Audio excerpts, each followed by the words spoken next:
Dear listeners, one of my science teachers once told me that if we want to know how old Earth is, we should simply turn to geology.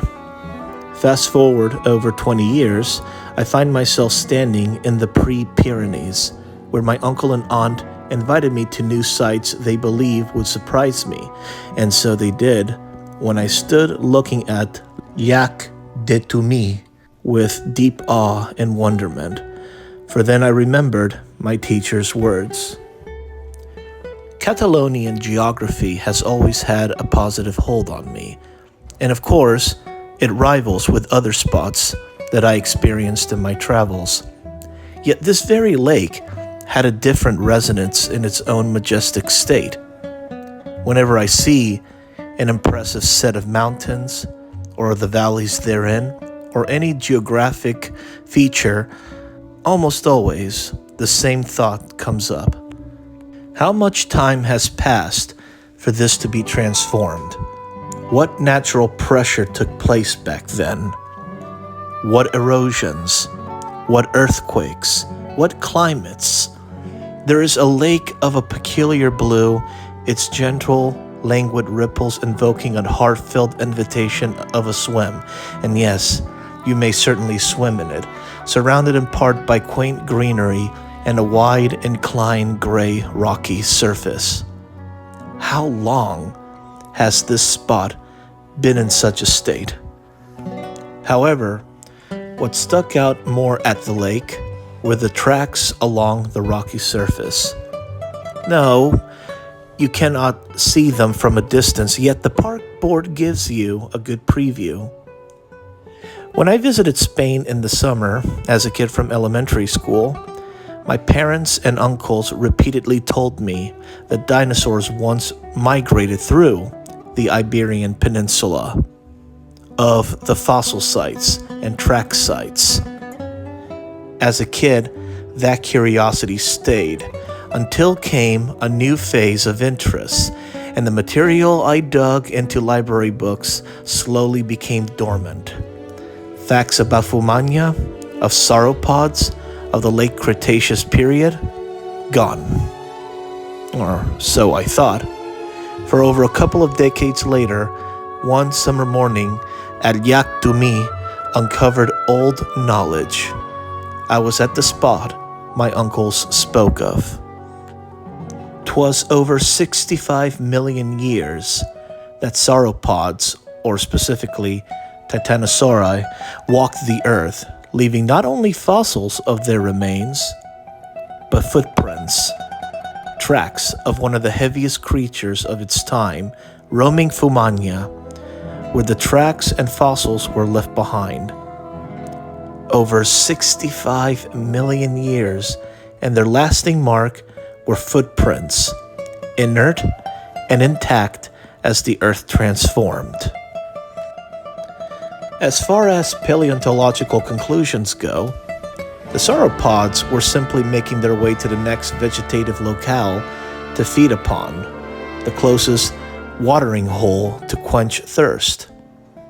As far as paleontological clues show, sauropods just migrated, evident by over 3,000 prints in Catalonia's Fumania track site.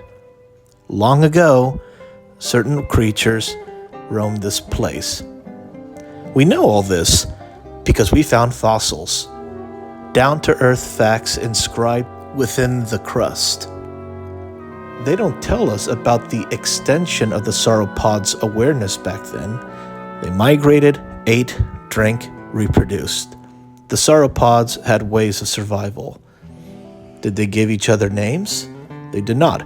Did they behave beyond basic instinct? As far as fossils' footprints show, they lived. That's all. So, by the Cretaceous period's end, the last of their kind had become long gone. They are gone, no longer in existence. I doubt they ever thought of legacy, that they looked behind as they migrated and stared at the deep footprints that they made, thinking The next species will remember. They will remember the sauropods who once inhabited this location. Obviously, I doubted. Where's the proof? I guess that is the charm of theories, to happily meander in the gray when the greenness of reality is not sufficient for imagination. The sauropods left us footprints, fossils, and we are left with the resources that science, research, and thought affords us to get as close as possible to the truth of who lived in this world long ago. As for gaps, that's imagination's job. Speaking of imagination, tell me, what is our memorabilia? Ruins, technology, compositions. The day our number comes in, we're gone. Our footprints being inanimate craft, big and small, tangible and digital. The very thing that has set us apart from these prehistoric predecessors, results of our own abilities.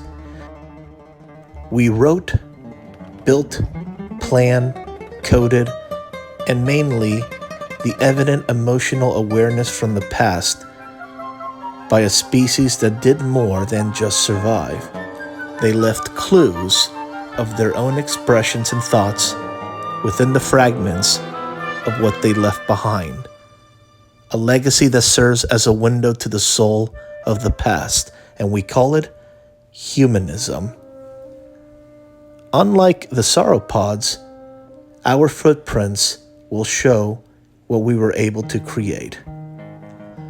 Then again, as a species that achieved much due to its intellectual growth, we can also, sadly, consider that we, under the thumb of those who rule, will leave behind evidence of our own destruction, a possibility engendered the day the atom was split. I wonder what species would resurface to pick up the pieces in a couple of millennia and rediscover. Consider the sauropod, or the leaf. Lifeless upon the earth, its time had come. Its remains slowly thus buried beneath the sediment, the mud, or the tar pits. Millions of years deep down in the earth's crust, millions of years hardened into rock, of subjection through pressure, and then one day it is found by pure chance, discovery by open pit miners leading to excavation of the past. Millions of years pass for a new species to uncover what once had been, as if by creating these sites we have paid homage to an extinct species that most likely would not have cared what we've done. But that is how we roam, learning further. No doubt our modus operandis: plan, organize, build, learn, review, seek more. Even Bloom's taxonomy says it all. Hence, will our successors measure up? Oh yes, there will be a successor to the human race. There has got to be one. Although the prospects of the party depends on how we leave the party. And how will we leave it? With life and structure, or with ash and dust? Radioactive ash and dust, that is. Will we be remembered at all? Admired? Our actions studied and theorized? A history from cultivation to civilization, then exploitation.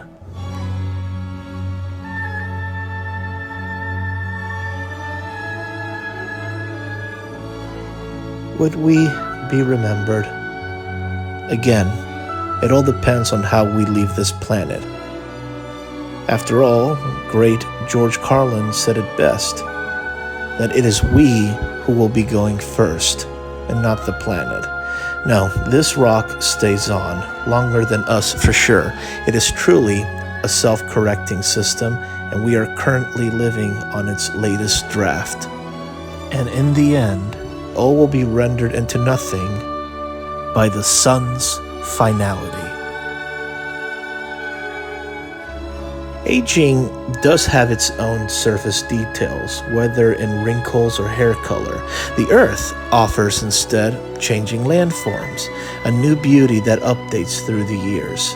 In the meantime, we'll make our mark, however it may be, and our paths would involve the green reality or the gray area of theories and thoughts. On what do you lean? Are you more into the Rock of Ages or the Age of Rocks? And yes, I borrowed that bit. Left behind to be studied and used. That being said, let's give all those millions of years a minute of silence.